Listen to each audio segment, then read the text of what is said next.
Hello everyone, I am Monica.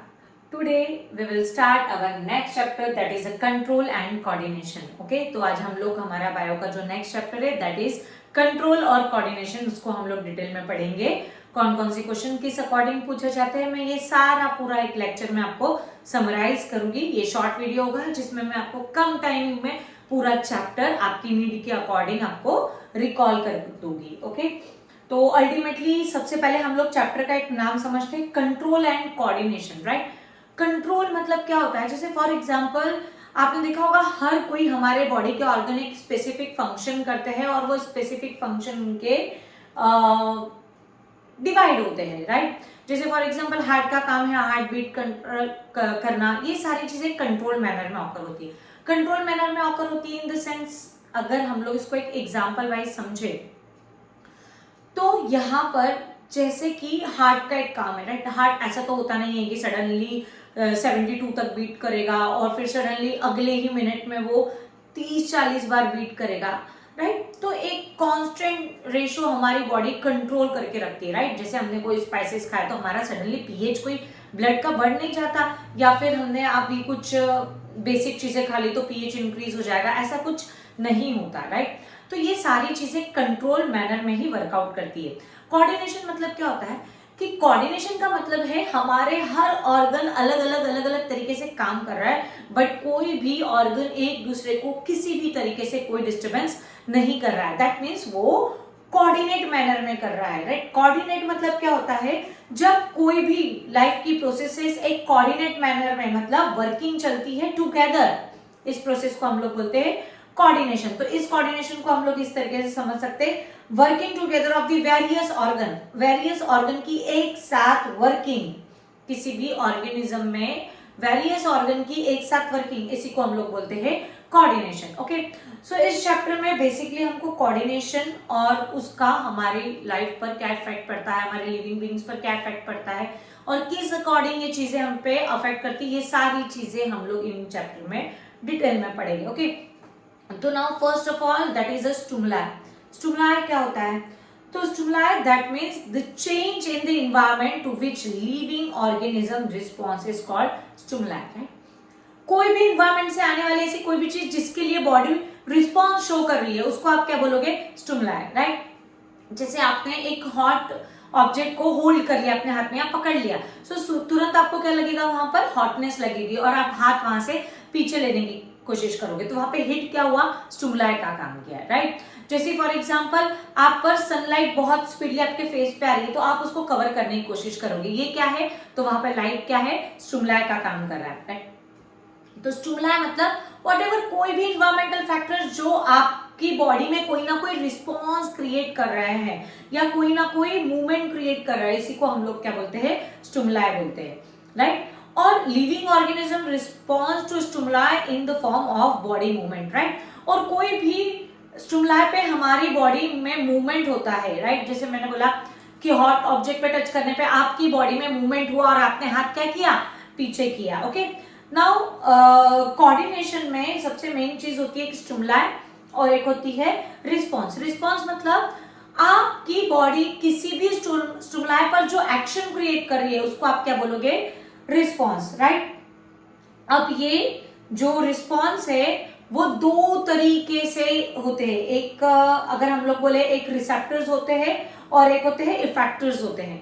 Right, receptors मतलब कि जो भी ऑर्गन्स, राइट, जो भी सेल बोल लो या जो भी ऑर्गन्स बोल लो जो कि क्या कर रहे हैं? स्टिमुलस को रिसीव कर रहा है, इसी कहा जाता है रिसेप्टर्स. ओके, जो भी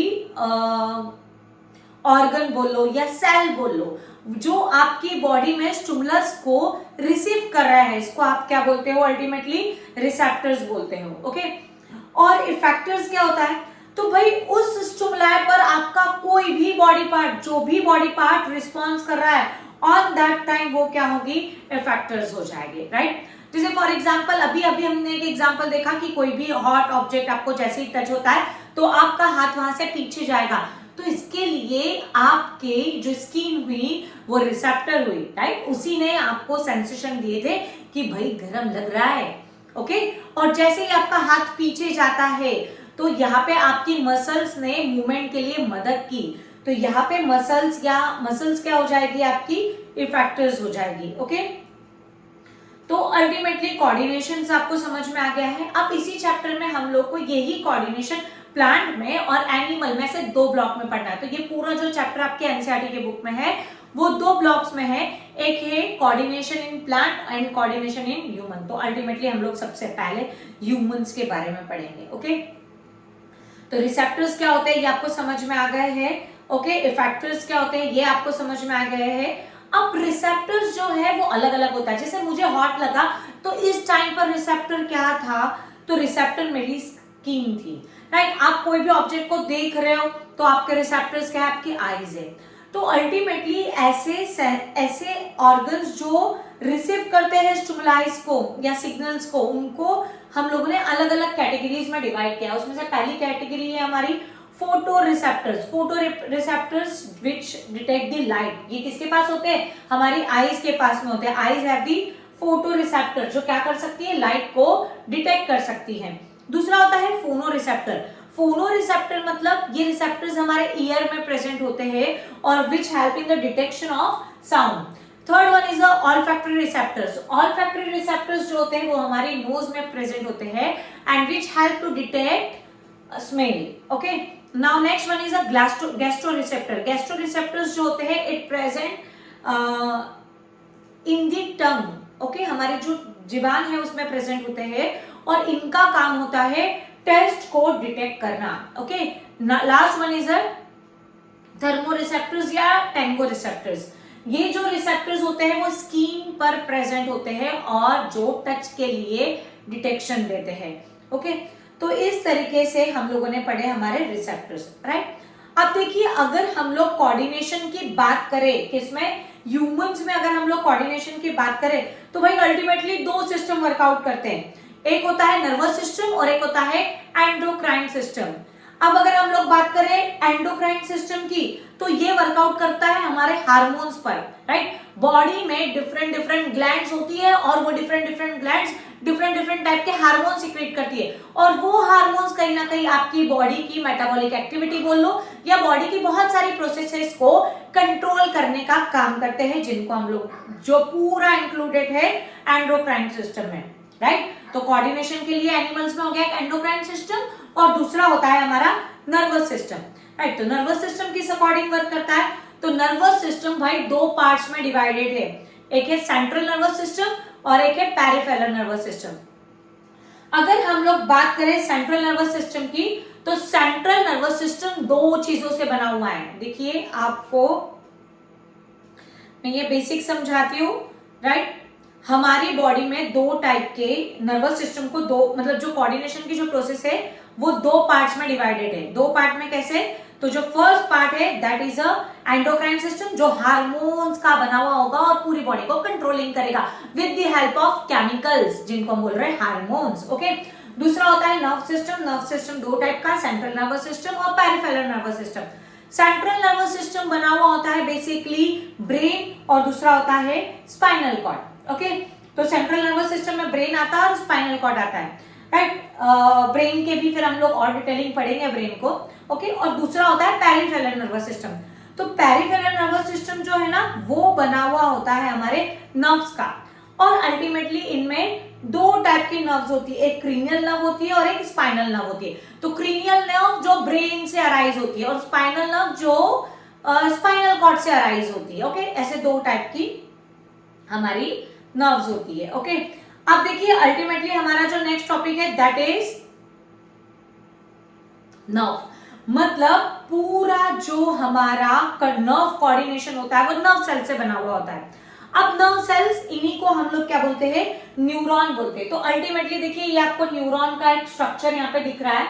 ये न्यूरॉन की जो बेसिक बॉडी होती है वो डिवाइड होती है अलग अलग सेगमेंट्स में। ये देखिए बाहर जो ब्रांचेस लाइक स्ट्रक्चर है इनको कहा जाता है डेंड्राइट्स और जो मिडिल बॉडी होती है उसको सेल बॉडी या साइटोन ऐसा बोला जाता है, राइट। जो ये आपकी दिख रही है ये पूरी क्या है, सेल बॉडी या साइटोन होती है और उससे एक लॉन्गिट्यूडनल जो एक स्ट्रेट लाइन दिख रही है वो होती है हमारी एक्सॉन की और आप उस पर एक्सॉन के एंडिंग में क्या होता है, एक्सॉन टर्मिनल होता है, राइट। तो अब हम लोग इसको लाइन बाय लाइन समझते हैं कि किस अकॉर्डिंग कैसी चीजें ट्रांसमिटेड होती है। तो अगर मैं बोलूं तो नर्व जो है या नर्व सेल जो होती है वो स्ट्रक्चर एंड फंक्शन यूनिट है किसी भी नर्वस सिस्टम की। मतलब भाई सबसे बेसिक पॉइंट किसी भी नर्वस सिस्टम का वो क्या है, उसकी नर्व सेल्स है। ओके, नर्व सेल्स में मेन जो बॉडी होती है उसको कहा जाता है साइटोन कहा जाता है, और फिर साइटोन में बीच में एक स्पेरिकल बॉडी होती है, स्पेरिकल बॉडी, जिसको हम लोग क्या बोलते हैं, न्यूक्लियस बोलते हैं। और ये साइटोन या सेल बॉडी जो है ना बहुत सारे ब्रांचेस में डिवाइड होती है, which is known as a dendrites. अब सबसे इंपॉर्टेंट चीज देखिए, समझिए इसको। क्या होता है कि जैसे ही हमारी स्किन को हॉटनेस का सिग्नल मिला तो यहां से सिग्नल किसने किया, केमिकल फॉर्म में रिसीव हुआ, राइट। स्किन ने जो सिग्नल्स रिसीव किए थे वो किस फॉर्म में रिसीव किए, केमिकल फॉर्म में रिसीव किए। और ये केमिकल सिग्नल जो डेंड्राइटिक सेल्स ले रही है वो जाएंगे आप, केमिकल सिग्नल्स किसने लिए, डेंड्राइटिक सेल ने रिसीव किए। ओके, और ये कहां आते हैं, सेल बॉडी में आते हैं या साइटोन के पास आते हैं। Cell body is also known as a cyton. तो साइटोन के पास जैसे ये सिग्नल्स आ गए तो यहाँ पर ये सिग्नल जो केमिकल फॉर्म में आए हुए थे they convert into the electrical signals. किसमें कन्वर्ट होते हैं, इलेक्ट्रिकल सिग्नल्स में कन्वर्ट होते हैं। और axon have the ability to transmitted only and only electrical signal. तो यहां से आगे जो भी सिग्नल्स ट्रैवल होने वाले हैं वो है इलेक्ट्रिकल सिग्नल्स। अब देखिए और एक इंपॉर्टेंट चीज, आपने देखा होगा घर में एक वायर है, वायर में से करंट फ्लो हो रहा है और वो वायर को आपने इंसुलेटिंग कोडिंग नहीं लगाई है तो क्या होगा, कभी भी करंट लगने के चांसेस इंक्रीज हो जाएंगे। तो उसी तरीके से हमारी एक जो बॉडी है वो कंडक्टर का काम कर रही है, राइट। और अगर उस कंडक्टर ने इस करंट को कैच कर लिया तो वो सिग्नल्स पूरी बॉडी में बिखर जाएंगे और ब्रेन तक या स्पाइनल कॉर्ड तक पहुंच ही नहीं पाएंगे, राइट। तो इसीलिए इस एक्सॉन के सराउंडिंग एक इंसुलेटिंग कोड होता है which is known as a myelin sheet. तो ये माइलिन शीट क्या करती है, ये माइलिन शीट एक्सॉन से जो सिग्नल्स, इलेक्ट्रिक सिग्नल्स मूव हो रहे हैं उसके लीकेज को रोकती है। मतलब उन सिग्नल्स को सीधा मूव करवाएगी, भाई ये बाहर नहीं आने देगी। ओके, फिर इसके अलावा इसके एंडिंग पर होता है नर्व का ending point which is known as axon terminal. Okay, ये एक्सॉन टर्मिनल जो है वहां पर सिनैप्स होते हैं। सिनैप्स मतलब क्या होता है, it is a junction point between the two nerve cells. भाई ये एक नर्व सेल है, ये एक्सॉन टर्मिनल है, ये एक्सॉन टर्मिनल से दूसरे डेंड्राइटिक सेल्स मतलब दूसरे नर्व सेल्स के डेंड्राइटिक सेल जुड़ेगी। तो इस तरीके से एक नर्व सेल दूसरे नर्व सेल से, दूसरे तीसरे से, तीसरे चौथे से, इस तरीके से एक नेटवर्क बनाता है। तो इसमें हर किसी की जो एक्सॉन टर्मिनल है वो दूसरी नर्व सेल्स के डेंड्राइटिक टर्मिनल से जुड़ेगी, डेंड्राइटिक सेल से जुड़ेगी और उनके बीच में जो जंक्शन पॉइंट बनता है इसे ही हम लोग क्या बोलते हैं, सिनैप्स बोलते हैं। इस सिनैप्स में सिनैप्टिक फ्लूइड भरा हुआ होता है। अब डेंड्राइटिक सेल्स कौन से सिग्नल्स लेगी, केमिकल सिग्नल। तो वो सिनैप्टिक फ्लूइड क्या करेगा भाई, तो जो इलेक्ट्रिकल सिग्नल्स आ रहे हैं एक्सॉन से उसको वापस केमिकल सिग्नल्स में कन्वर्ट करेगा और उसे आगे देगा डेंड्राइटिक सेल्स के पास। बिकॉज डेंड्राइटिक सेल्स क्या रिसीव कर सकती है, सिर्फ और सिर्फ केमिकल सिग्नल्स को ये रिसीव कर सकती है, इसीलिए चेंजेस चलते हैं। अब देखिए यहाँ पे क्या, केमिकल सिग्नल्स इलेक्ट्रिक सिग्नल्स में चेंज हुए, इलेक्ट्रिक सिग्नल्स वापस केमिकल सिग्नल्स में चेंज हुए। तो ये जो एक कंडक्शन हो रहा है सिग्नल्स का, इनको हम बोलते हैं इम्पल्स। क्या कहा जाता है इसको, इम्पल्स कहा जाता है। ओके, आई होप ये प्रोसेस आपको बहुत अच्छे से समझ में आई होगी। बहुत इंपॉर्टेंट प्रोसेस है भाई ये, इसके बिना नर्व्स का कोऑर्डिनेशन हो ही नहीं सकता।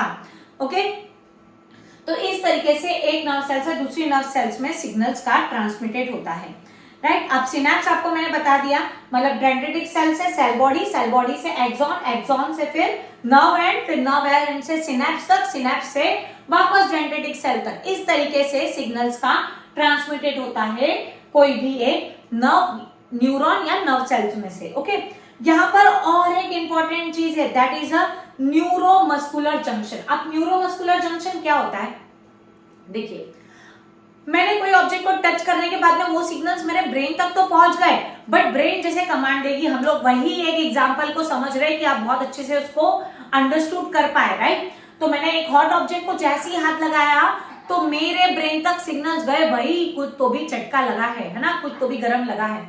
ऑन दैट सिचुएशन हमारा ब्रेन क्या करेगा, मसल्स को इंस्ट्रक्शन देगा, रिमूव योर हैंड। अपने हाथ को रिमूव करने के लिए वो जो सिग्नल्स दे रहा है, वहां पर हमारी नर्व सेल्स कनेक्टेड होती है उस मसल से, तभी जाके नर्व सेल्स उस मसल्स को सिग्नल्स दे पाएगी। ओके, तो जहां पर कोई भी पार्ट जहां पर हमारी नर्व सेल्स उन मसल से कनेक्टेड होती है, उनको हम बोलते हैं न्यूरोमस्कुलर जंक्शन। ओके, तो ये इंपॉर्टेंट चीज है।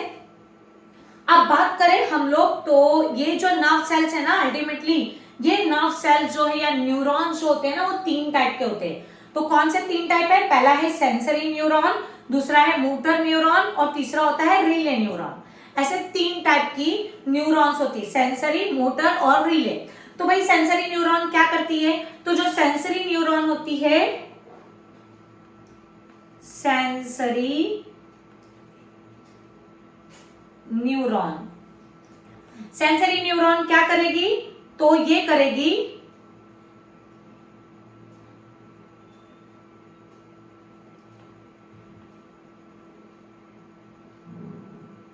transmit impulse from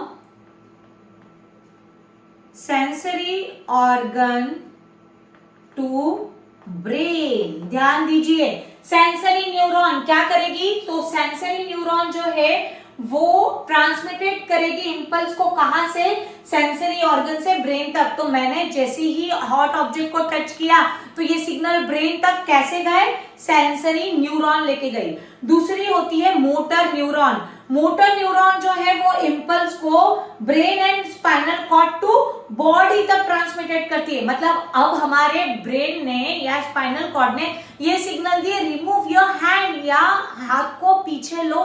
तो ये सिग्नल्स कैसे जाएंगे? Through the motor neuron. Concept आ रहा है समझ में? सेंसरी न्यूरॉन जो सिग्नल्स है वो सेंसरी ऑर्गन से ब्रेन तक या स्पाइनल कॉर्ड तक लेके जाएगी। उसके बाद में हमारी जो मोटर न्यूरॉन है वो ब्रेन या स्पाइनल कॉर्ड से सिग्नल्स को कहां तक लेके जाएगी? हमारे बॉडी ऑर्गन तक। और तीसरी होती है रिले न्यूरॉन। रिले न्यूरॉन क्या करती है? अलाउ द मतलब ये सेंसरी और मोटर न्यूरॉन के बीच में कम्युनिकेशन में मदद करती है। जो दोनों नर्व है ना, उन दोनों के बीच में कम्युनिकेशन के लिए, मतलब सेंसरी न्यूरॉन और मोटर न्यूरॉन के बीच में जो कम्युनिकेशन है उसके लिए कौन मदद करता है? रिले नर्व मदद करती है। ओके, अब देखिए, अगर हम लोग बात कर रहे हैं एक्शंस की, तो हमारी बॉडी अल्टीमेटली 3 टाइप के एक्शंस परफॉर्म करती है। और वो 3 टाइप के एक्शंस कौन कौन से हैं? तो सबसे पहला एक्शन है हमारा वॉलेंट्री एक्शन। वॉलेंट्री एक्शन मतलब क्या? तो ऐसा एक्शन जो मेरे पूरे कंट्रोल में है, राइट, जिसमें बॉडी अपने कंट्रोल से वर्कआउट कर रही है, जहां बॉडी अपनी मर्जी से उस ऑर्गन्स को मूव कर रही है। I move my hand with my मर्जी। ओके, तो यहां पर ये क्या हुआ हमारा? Voluntary action. इनवॉलेंट्री एक्शंस मतलब क्या होते हैं? जो विदाउट आवर कंट्रोल वर्कआउट करते हैं। जैसे हार्ट बीट को मैं कंट्रोल नहीं कर सकती, मेरे हार्ट को मैं कंट्रोल नहीं कर सकती, मेरे डाइजेस्टिव सिस्टम, रेस्पिरेटरी सिस्टम, इनको मैं सबको कंट्रोल नहीं कर सकती। तो ये वाले जो एक्शंस होते हैं वो इनवॉलेंट्री एक्शंस होते हैं। और रिफ्लेक्स एक्शन मतलब जो सडन एक्शन होते हैं, जहां पर ब्रेन तक पहुंचने का टाइम ही नहीं होता, सडनली स्पाइनल कॉर्ड उस पर एक्शन लेकर खत्म कर देती है, उस टाइप के एक्शंस को हम बोलते हैं रिफ्लेक्स एक्शन, राइट। अब अगर हम लोग वॉलेंट्री एक्शन देखें, तो वॉलेंट्री एक्शन को हमारा ब्रेन कंट्रोल करता है। इनवॉलेंट्री एक्शंस को जो ऑडिटरी नर्व्स होती है ना, वो कंट्रोल करती है। और जो रिफ्लेक्स एक्शन है उसको स्पाइनल कॉर्ड कंट्रोल कर रही होती है, राइट। जैसे अगर मैं वॉलेंट्री एक्शन, राइटिंग है, रीडिंग है, ये सब वॉलेंट्री एक्शंस है, ओके। और इनवॉलेंट्री एक्शंस मैंने अभी आपको बताया, जैसे डाइजेशन है, ब्रीथिंग है, हार्ट बीट है। और रिफ्लेक्स एक्शन मतलब क्या होते हैं? तो जो सडन जो एक्शंस हमारी बॉडी वर्कआउट करती है, हॉट ऑब्जेक्ट को टच करने पे मेरा हाथ सडन पीछे हो गया, नीडल टच होने के बाद मेरा हाथ सडन पीछे हो गया, ये क्या हुआ? रिफ्लेक्स एक्शन, सडन एक्शन, जो भी कौन परफॉर्म करता है? हमारी स्पाइनल कॉर्ड। आप देखिए इसमें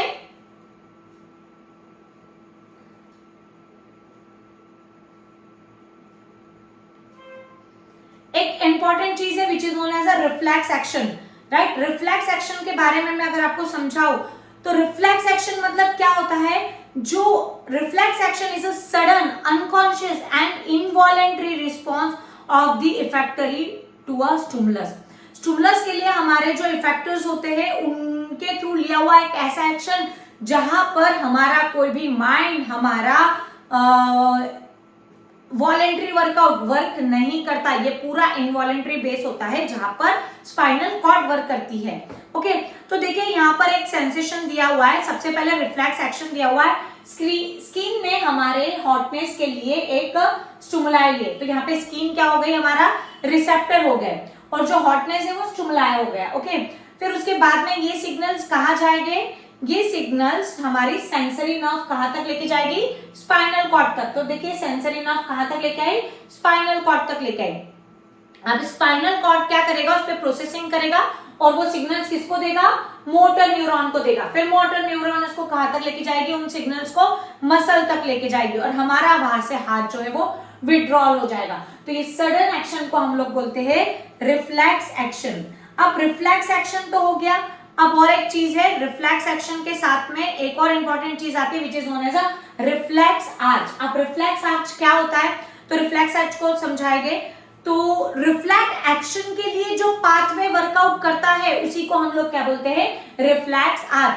the pathway of a reflex action, the pathway of a reflex action is called reflex arch. Okay, in a reflex arch the stimuli is received by receptor। पहले स्टिमुला है, उसने रिसेप्टर ने रिसीव किया, receptors कहाँ हो गए, तो रिसेप्टर्स हो गए हमारे सेंसरी ऑर्गन में, फिर वो कहाँ जाते हैं, सेंसरी नर्व के पास, सेंसरी नर्व उसको लेके जाएगी फिर स्पाइनल कॉर्ड के पास, और फिर स्पाइनल कॉर्ड से वो जाते हैं मोटर नर्व तक, मोटर नर्व उनको लेके जाती है इफेक्टर या मसल या ग्लैंड तक, फिर वहां से रिस्पॉन्स मिलता है और हमारा हाथ क्या हो जाता है, पीछे हो जाता है।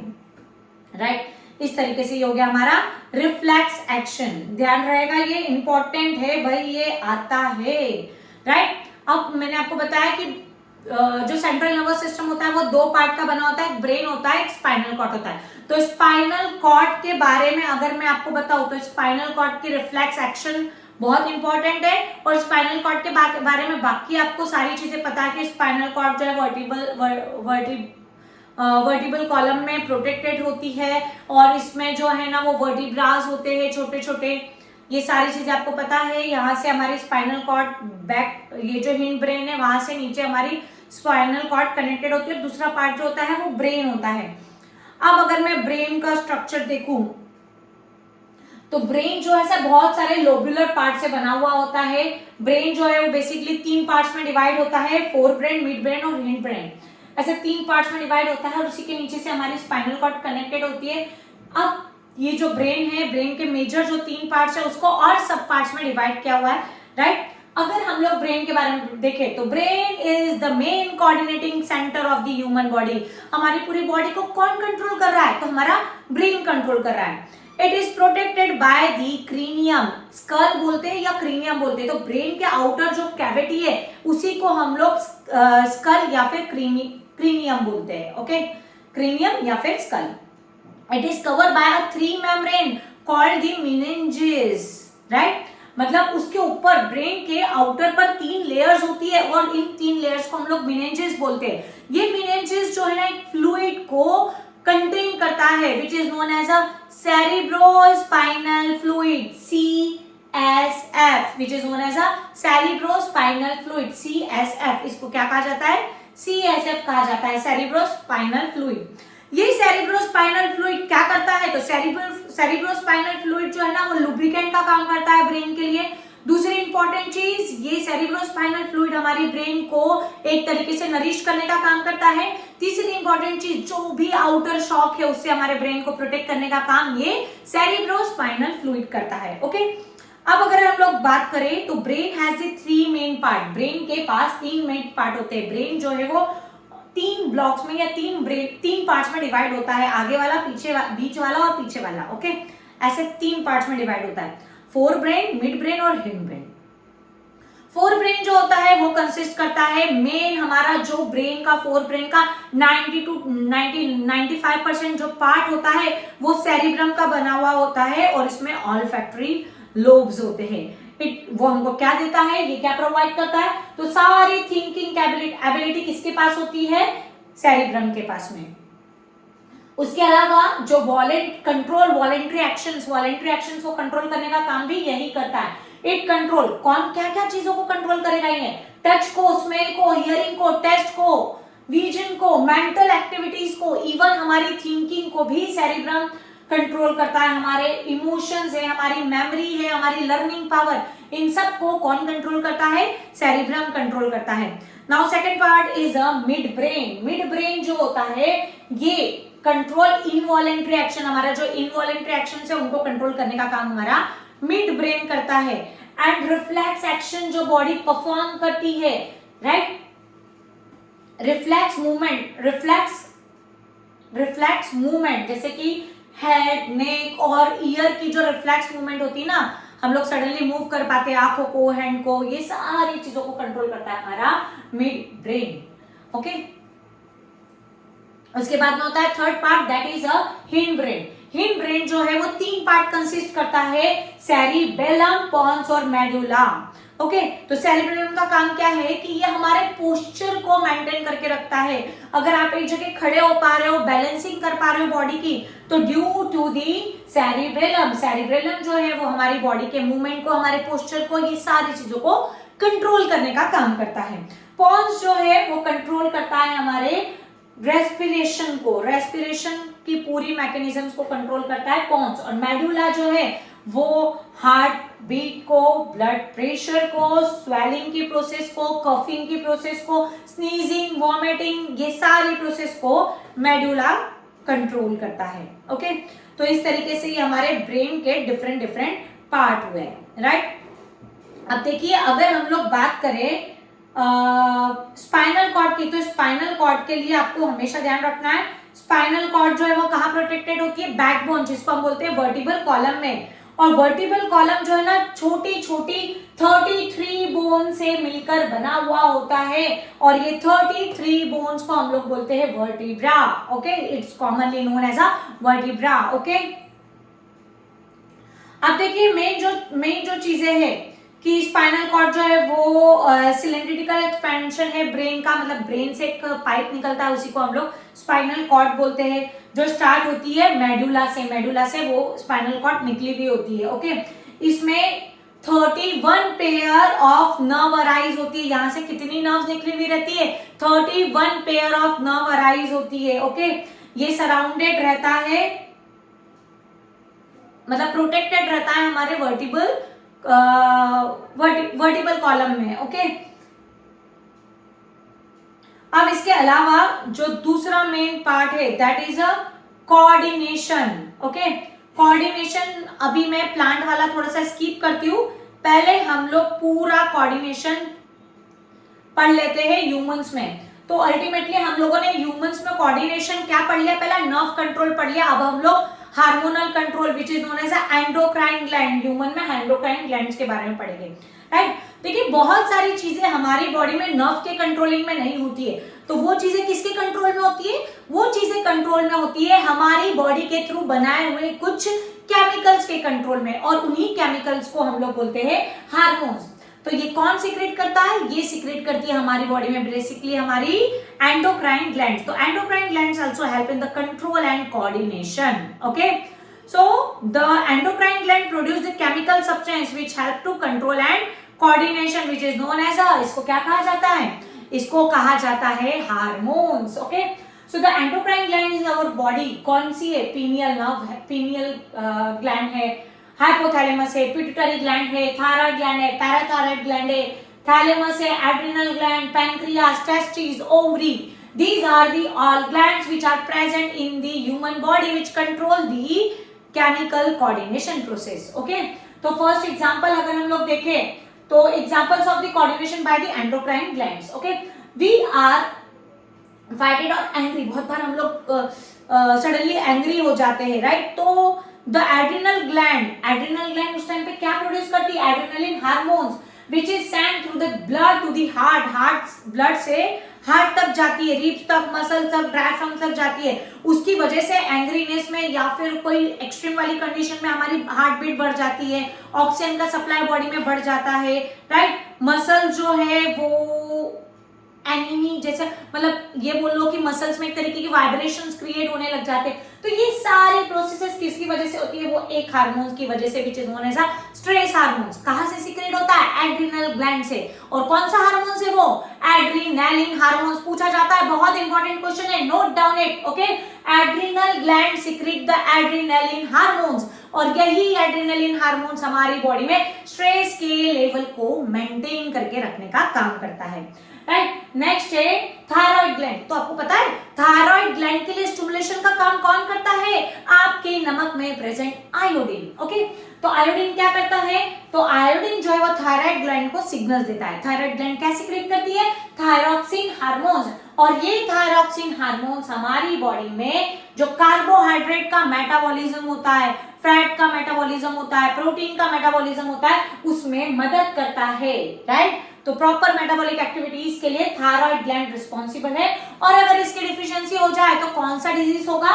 Goitre disease. Okay, now next is pituitary gland. Pituitary gland is a most popular gland. Okay, why? ये बहुत बड़ी सी ग्लैंड है जो पूरी बॉडी के अदर ग्लैंड को कंट्रोल करने का काम करती है। Okay, that's why is known as a master gland of the body. Important है, why the pituitary gland is known as a master gland? तो पिट्यूटरी ग्लैंड जो है वो हमारी अदर ग्लैंड्स को कंट्रोलिंग करती है, that's why is known as a master gland. Okay, तो पिट्यूटरी ग्लैंड प्रोड्यूस क्या प्रोड्यूस करती है? Growth hormone. और ये ग्रोथ हार्मोन जो है हमारी हाइट के लिए रिस्पॉन्सिबल होता है। जो ड्राफिज्म होता है, बोनापन जिसको हम बोलते हैं, वो किसकी वजह से होता है? पिट्यूटरी ग्लैंड अगर ग्रोथ हार्मोन्स कम सीक्रेट करे, और पिट्यूटरी ग्लैंड ने अगर एक्सेसिव ग्रोथ हार्मोन्स बना लिया तो भाई हाइट एकदम बढ़ती जाएगी। ओके, नेक्स्ट है पैंक्रियास। पैंक्रियास कौन सा हार्मोन सीक्रेट करता है? So pancreas secrete the insulin hormones, और ये इंसुलिन हार्मोन्स डायबिटीज को कंट्रोल करता है। कैसे? तो देखिए, जैसे हमारे बॉडी में ब्लड में ग्लूकोज का लेवल इनहैंस हो जाता है, which is known as a diabetes, है ना? तो इंसुलिन जो है उस डायबिटीज को, या जो ब्लड में शुगर का लेवल है उसको डिक्रीज करने का काम करता है इंसुलिन। तो इंसुलिन का मेन फंक्शन क्या है? कि ये ब्लड शुगर लेवल को कंट्रोल करता है, और अगर ये नहीं हो तो उस पर्सन में डायबिटीज कॉज होती है। राइट, और ऐसे ही और दो इंपॉर्टेंट ऑर्गन्स है, सॉरी ऑर्गन्स नहीं, ग्लैंड्स है। मेल में टेस्टिस और फीमेल में ओवरी। टेस्टिस मेल में टेस्टोस्टेरोन हार्मोन सीक्रेट करती है, ये स्पर्मेटोजेनेसिस की प्रोसेस को कंट्रोल करता है। और दूसरा मेल में जो सेकेंडरी सेक्सुअल कैरेक्टरिस्टिक्स डेवलप होते हैं उसको कंट्रोलिंग का काम करता है। दूसरा होता है ओवरी। फीमेल्स में ओवरी प्रेजेंट होती है, which is secrete the oestrogen hormones, जो कंट्रोल करता है बॉडी के डिफरेंट प्रोसेस को, मतलब secondary sexual characteristics in the female, और उसके अलावा जो ओव्यूलाइजेशन की प्रोसेस होती है ना, उसको भी यही हार्मोन्स कंट्रोल करता है। ओके, अब देखिए और एक इंपॉर्टेंट चीज होती है, हार्मोन्स आपने समझ लिए है, राइट? एंडोक्राइन ग्लैंड आपने समझ ली है। अब इसमें होती है फीडबैक मैकेनिज्म। फीडबैक मैकेनिज्म क्या होती है, मैं इसको समझाती हूँ। A process that maintain hormonal balance by adjusting hormone secretion in the response to change in a hormones level. कैसे कैसे इसको मैं सिंपल से लैंग्वेज में समझाती हूँ, फीडबैक मैकेनिज्म कैसे वर्कआउट करती है। देखिए, सडनली मैंने बहुत सारा शुगर का इंटेक कर लिया। अब इस सिचुएशन में क्या होगा कि मेरी बॉडी में शुगर का, मेरे ब्लड में जो शुगर का लेवल है वो इंक्रीज हो जाएगा। तो बढ़ा हुआ शुगर लेवल जाकर किसको सिग्नल देगा?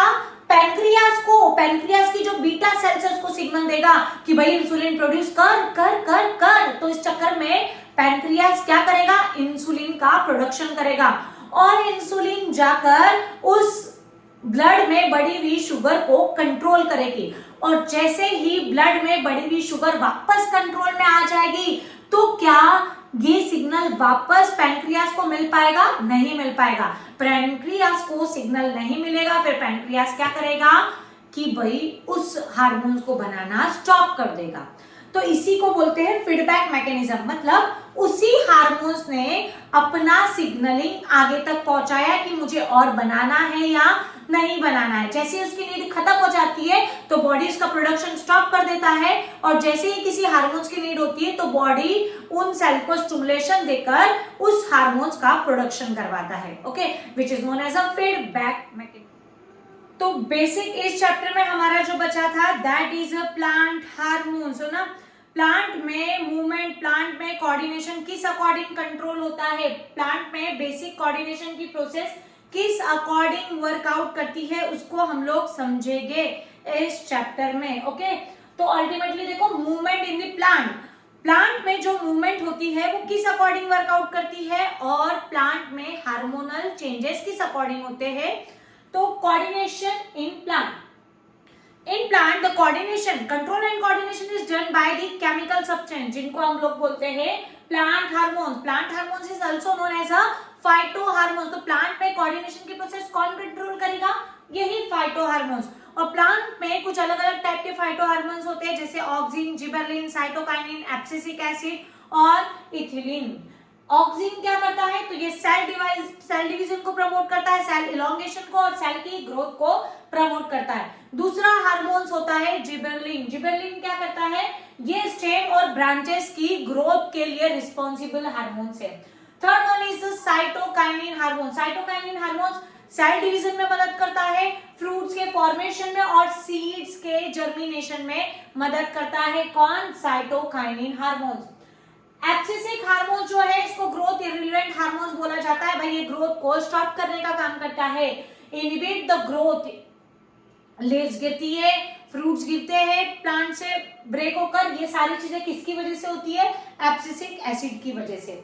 लास्ट वन इज इथिलीन, जो आपको सिलेबस में नहीं है। ये इथिलीन जो है फ्लावरिंग और फ्रूट्स के रैपनिंग में मदद करने वाला हार्मोन है, which is known as ethylene. Okay, अब जो मूवमेंट होती है, देखिए प्लांट में जो है ना बहुत कम सेंसेशंस होते हैं, राइट। प्लांट में इस तरीके को कोई नर्वस सिस्टम वगैरह वर्कआउट नहीं करता। प्लांट में अल्टीमेटली जो भी चीज होती है वो मूवमेंट पे होती है, राइट। तो प्लांट में अल्टीमेटली दो टाइप के मूवमेंट होते हैं, एक ट्रॉपिक मूवमेंट और दूसरा होता है नास्टिक मूवमेंट। ट्रॉपिक मूवमेंट क्या होता है, भाई बाहर से एनवायरमेंट से उनको स्टिमुलेशन मिला और उसी स्टिमुलेशन के डायरेक्शन में उन्होंने ग्रोथ कर दी, इसको हम बोलते हैं tropic movement. Are the directional movement towards or away from the stimulus, stimulus की तरफ होने वाला या स्टिमुलस से दूर होने वाला, ये क्या है, बेसिकली मतलब स्टिमुलस की वजह से होने वाला मूवमेंट है। Okay, it depends on the growth, ये ग्रोथ डिपेंडेंट मूवमेंट है। भाई इसमें ग्रोथ होनी ही होनी है, जिस डायरेक्शन में स्टिमुलेशन मिलेगा उसी डायरेक्शन में प्लांट ग्रोथ करेंगे। They are of different type. कौन कौन से टाइप के होते हैं ये ट्रॉपिज्म मूवमेंट, पहला होता है फोटोट्रॉपिक मूवमेंट। फोटोट्रॉपिक मूवमेंट मतलब this is a movement to response, मतलब इस टाइप का जो मूवमेंट है वो रिस्पॉन्स देगा किसके लिए, तो लाइट के लिए रिस्पॉन्स देगा। Phototropism is a movement of the plant in response to light. तो आपने देखा होगा इसको कहा जाता है पॉजिटिव फोटोट्रॉपिज्म और नेगेटिव फोटोट्रॉपिज्म, ये दोनों टाइप का। ये कैसे मैं समझाती हूँ, जैसे प्लांट्स की जो स्टेम है वो सनलाइट की तरफ ग्रो करेगी, that is a positive phototropism, और जो रूट्स होगी वो सनलाइट से अवे मूव करेगी, जैसे उसको सनलाइट मिलेगा तो नीचे की तरफ धंसने की कोशिश करेगी, which is known as a negative phototropism, right. Bending of the roots away from the light, that is a negative phototropism. और जो स्टेम है वो it bend towards the light, it is known as a positive phototropism. Okay, next is a geotropism. Geotropism मतलब geotropism is a movement of the plant to response to the gravity. Gravity की तरफ अगर plant response कर रहा है, जैसे roots gravity की तरफ बढ़ेगी, right, इसको हम लोग बोलते हैं geotropism. Okay, तो अगर मैं बात कर रही हूँ रूट्स की तो वो पॉजिटिव जियोट्रोपिज्म शो करेगी, और अगर मैं शूट की बात कर रही हूँ तो वो क्या करेंगे, निगेटिव जियोट्रोपिज्म शो करेगी। ओके, अब है कीमोट्रोपिज्म। कीमोट्रोपिज्म मतलब कि कोई भी केमिकल स्टिमुलेशन का काम कर रहा है और जहां से केमिकल सीक्रेट हो रहे हैं उसी डायरेक्शन में ग्रोथ हो रही है प्लांट्स में। तो इस टाइप की ग्रोथ करती है पोलन ट्यूब्स। पोलन ट्यूब्स में जो ग्रोथ होती है, तो आपने देखा होगा जो पोलन ग्रेन है वो स्टिग्मा पर स्टिक होते हैं, तो स्टिग्मा सिक्रीटा, स्टिकी मटेरियल कुछ केमिकल मटेरियल सिक्रीट करती है और उसी तरफ पोलन ट्यूब ग्रोथ करते हैं, which is an example of chemotropism. Last one is a hydrotropism. Hydrotropism मतलब प्लांट्स में मूवमेंट होती है और यहाँ पे स्टिमुलेशन क्या होता है, तो वाटर होता है, जिस डायरेक्शन में वाटर मिलेगा उस डायरेक्शन में वो मूवमेंट करेंगे। और इस टाइप का मूवमेंट कौन करता है, तो इस टाइप का मूवमेंट करते हैं हमारी रूट्स। ओके, तो कुछ एग्जांपल्स है, राइट, कीमोट्रोपिज्म का एग्जांपल यहाँ पे बताया हुआ है। अब दूसरा होता है नास्टिक मूवमेंट। नास्टिक मूवमेंट भाई जहां मूवमेंट तो होगी बट कोई भी ग्रोथ नहीं होगी, तो इसको ग्रोथ इररिलेवेंट मूवमेंट कहा जाता है। So nastic movement are the non directional movement which are either towards or away from the stimulus and it does not depend on the growth। मतलब स्टिमुलेशन की स्टिमुलस मिलेगा और उस डायरेक्शन में या उसके अपोजिट डायरेक्शन में वो ग्रोथ करेंगे, ग्रोथ नहीं करेंगे, सिर्फ और सिर्फ मूवमेंट शो करेंगे, ग्रोथ नहीं करेंगे। ओके, आप देखिए इसको, आपने मेमोसा का प्लांट देखा होगा, टच मी नॉट। जैसे ही आप उसकी लीव्स को हैंड से टच करोगे तो क्या होगा कि उसमें वाटर की मूवमेंट होगी और वाटर की मूवमेंट की वजह से वो लीव्स जो है वो श्रिंक हो जाएगी और क्लोज हो जाएगी, थोड़ी देर बाद वो अपने आप ओपन हो जाएगी, राइट। तो यहाँ पर मूवमेंट तो ऑकर हुई है बट ये मूवमेंट कहीं भी ग्रोथ नहीं ला रही है, that is known as a nastic movement. Okay, तो इस अकॉर्डिंग हम लोगों ने ये वाला प्लांट वाला जो टॉपिक है वो भी कवर कर लिया है। ये चैप्टर देख लोगे तो आपको पूरी चीजें बहुत अच्छे से क्लियर हो जाएगी। इंपॉर्टेंट चैप्टर है, कुछ 5 से 6 मार्क्स के क्वेश्चंस इस पे पूछे जाते हैं। ओके, तो इसीलिए आपको इसको इग्नोर नहीं करना है। फिर हम लोग मिलेंगे वापस और एक बायो के चैप्टर के साथ, जो आपका नेक्स्ट चैप्टर होगा, that is reproduction in animals. Okay, तो नेक्स्ट लेक्चर में हम लोग मिलेंगे रिप्रोडक्शन इन एनिमल्स के साथ। Okay, bye bye.